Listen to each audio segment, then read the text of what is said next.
काही घटना अशा असतात ज्या संपूर्ण व्यवस्थेलाच आरसा दाखवून जातात. महाराष्ट्रातल्या चंद्रपूर जिल्ह्यातल्या जिवती तालुक्यातल्या घोडणकप्पी गावातही असंच काहीसं घडलंय.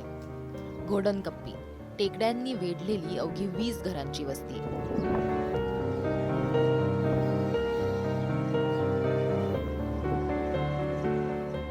गेल्या 3 दशकांपासून इथे आदिवासी समाज राहतोय.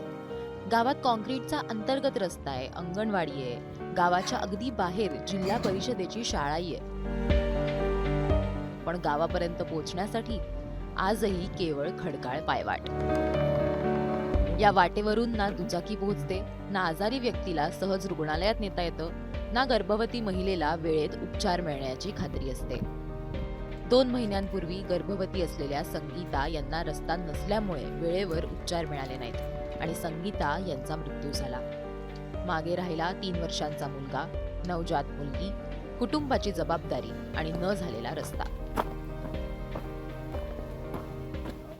माझ्या मागे हा जो फलक तुम्ही बघत आहात हा घोडणकप्पी गावाचा फलक आहे आणि याच्याच ठीक खाली माइलस्टोन आहे आणि या माइलस्टोनवरती घोडणकप्पी हे 0 किलोमीटर लिहिलेलं आहे. मात्र इथून घोडणकप्पी जो आहे या डोंगराच्या खाली 1.5 किलोमीटर खाली आहे आणि त्या गावापर्यंत जाण्याकरिता रस्ता नाही आहे. हा जो डांबर रोड तुम्ही बघत आहात हा डांबर रोड फक्त इथंपर्यंतच आहे. इथून पुढे रस्ता नाही आहे. पायदळ रस्तासुद्धा या ठिकाणी नाही आहे. त्यामुळे ग्रामस्थांना फार अडचण होते आणि तुम्ही बघितलं तर या ठिकाणी ही जिल्हा परिषद शाळासुद्धा आहे. 1ली ते 5वीपर्यंत ही शाळा आहे आणि या शाळेमध्ये याच खराब रस्त्यातून त्या गावातील मुलं येथे शिकण्याकरता येतात. आणि महत्त्वाचं म्हणजे आता या ठिकाणी तुम्ही बघितलं तर गावामध्ये डांबर रोडच्या ठिकाणी सिमेंट रोड बनलेला आहे.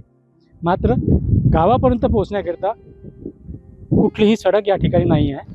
आज या घटनेला 2 महिने उलटले पण रस्त्याचा प्रश्न तसाच आहे. पत्नीला गमावल्यानंतरही तुळशीराम गेडम थांबले नाहीत. रस्त्याची मागणी प्रशासनाकडे ते वारंवार करत राहिले पण रस्ता काही झाला नाही.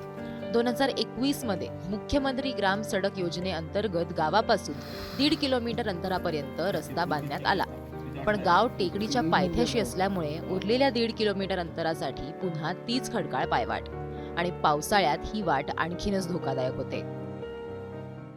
आता आपण घोडणकप्पी या गावाकडे चाललो आहोत. या ठिकाणी तुम्ही बघू शकता की हा जो मार्ग आहे हा मार्ग सरळ त्या गावाकडे जातो आणि या डोंगराच्या खाली जो गाव तुम्हाला इथून दिसून राहिला आहे तो घोडणकप्पी गाव आहे आणि त्या गावाला जाण्याकरता इथून मार्ग नसल्यामुळे मागील 2 महिन्यापूर्वी या ठिकाणी एका गर्भवती महिलेचा मृत्यू झाला होता. तिला वेळेवर उपचार मिळाला नव्हता. त्यामुळे ही परिस्थिती या गावात उद्भवली होती. आपण या ठिकाणी बघू शकतो की समोर जर इतके बघाल तर लोकांनी या गावातील लोकांनी ग्रामस्थांनी हे जे गाडी आहे इथंच पार्क केली आहे. कारण यांची जी गाडी आहे इथून खाली गावापर्यंत जात नाही. हे दुचाकी वाहन आहे हे सुद्धा गावापर्यंत जात नाही. तर ॲम्ब्युलन्स तर दूरची गोष्ट झाली. अशी परिस्थिती या गावाची आहे आणि सध्या आपण आता या गावाकडे चाललो आहोत आणि तिथे काय परिस्थिती आहे, लोकांचं काय म्हणणं आहे, आपण हे जाणून घेणार आहोत.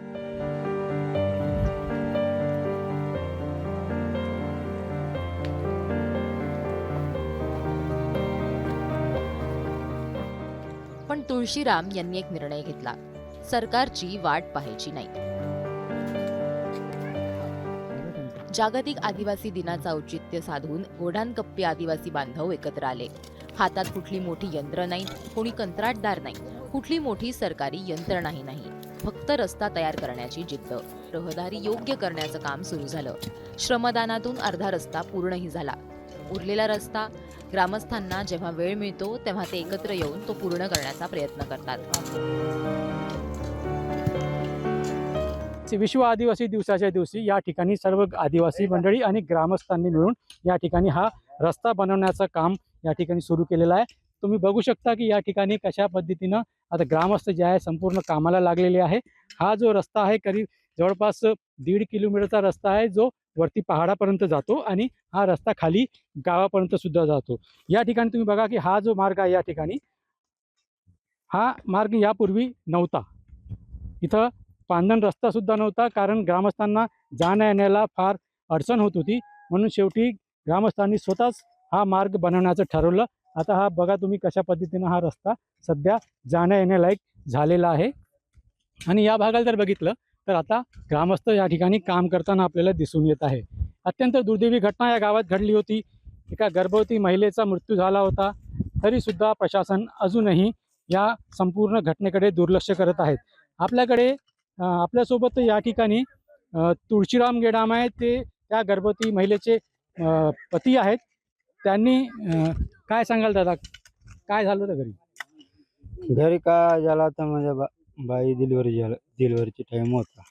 ते डिलिव्हरीचा टाईम झाला तर त्यानं आता कसं जावं इथून म्हणलं, आता पैदल जावं का कसं जावं, तर ॲम्ब्युलन्सला म्हणलं तर येत नाही. तर ॲम्ब्युलन्स म्हणलं फोन केलो, ॲम्ब्युलन्सच्या टाईमवर पोचलं नाही. आता तर गाठ चढून तिकडं घरी शाळा आहे, गाव आहे खाली, शाळा आहे घरी. आता चालत जाताना घाटावरच डिलिव्हरी झाला. घाटावर डिलिव्हरी झाला तर त्याचं नॉर्मलच झालं, काहीच झालं नाही तेव्हा. पण आता कसं करू म्हणलं तर ते बेहोश झालं तर घरी आणल्यावर मग त्यातून पिकअप आणलं. पिकअपहून टाकून चिलटी गोळ्यातून फिरताना त्यांचा जीव गेला मरून. आता तुम्ही ग्रामस्थांनी ठरवलं आहे रस्ता बनवायचा, केव्हापासून सुरू आहे काम? काम आता 9 ऑगस्टपासून सुरू आहे. 9 पासून सुरू हो आहे. ना. कशा पद्धतीने करून राहिले? आता ते पिकाश पावड्यानं करत आहोत, शोधा करत आहोत. तिथं गेलो ते आता सरकार काही योजना देत नाही. एवढा वर्ष झाला, 3 पिढ्या झाला तर गावात येऊन काही सांगत नाही आम्हाला, रोड देत नाही, काय नाही. आता म्हणलो आता अजून किती जणांचा जीव जाईल म्हणून आम्ही आता स्वतः रस्ता करायला सुरू केलं सर. आता बघितलं आपण की स्वतः हे आता या कामाला लागलेले आहे. हा गावापर्यंत जाण्याकरिता हा मार्ग हे या ठिकाणी हे लोक बनवून राहिले आहे. आणि विश्व आदिवासी दिवस या दिवसापासून यांनी हा मार्ग बनवणं सुरू केलं. आणि रोज जितका यांना जमत आहे तितका या ठिकाणी हा मार्ग या ठिकाणी हे लोक बनवत आहे. तुम्ही इथं बघू शकता एक वयस्कर व्यक्तीसुद्धा या ठिकाणी आपल्याला हे काम करताना दिसून येत आहे. हातामध्ये कुलाळ हे आहे, सब्बल आहे, पावडा आहे आणि हे घेऊन या ठिकाणी काम करत आहेत. यापूर्वी यांनी अनेकदा प्रशासनाला याची माहिती दिली, अनेकदा या ठिकाणी सडक झाली पाहिजे अशी मागणी केली. इथल्या लोकप्रतिनिधींना सुद्धा यांनी सांगितलेलं, तरीसुद्धा या ठिकाणी आजपर्यंत दुर्लक्ष करण्यात आलेलं आहे. यांच्या समस्याचं समाधान या ठिकाणी अजूनही होत नाही. म्हणूनच शेवटी या ग्रामस्थांनी या ठिकाणी स्वतःहून रोड बनवण्याचा काम, सडक बनवण्याचं काम सुरू केलेलं आहे. शनिवारी 15 ऑगस्ट आहे, तरीसुद्धा हे चित्र तुम्ही या ठिकाणी बघू शकता. आजही अशी परिस्थिती अनेक ग्रामीण भागामध्ये आपल्याला दिसून येते. आणि विशेष म्हणजे 2 महिने झाले या ठिकाणी एक दुर्दैवी घटना घडली, तरीसुद्धा प्रशासन अजून जागं झाले नाही. आता प्रशासनाला जागा करण्यासाठी अजून किती मृत्यू झाल्या पाहिजे, हाच एक मोठा सवाल या ठिकाणी ग्रामस्थ विचारत आहे. तुळशीराम यांची जिद्द पाहिली की दशरथ मांझींची आठवण येते. पण इथे प्रश्न फक्त एका पतीच्या जिद्दीचा नाहीये. प्रश्न आहे की ज्या मूलभूत सुविधांची जबाबदारी सरकार आणि प्रशासनाची आहे, त्या सुविधांसाठी आजही एका आदिवासी वस्तीतल्या नागरिकांना स्वतःच्या हातांनी रस्ता का बांधावा लागतोय? चंद्रपूरहून विकास लाजूरकरसह ब्युरो रिपोर्ट,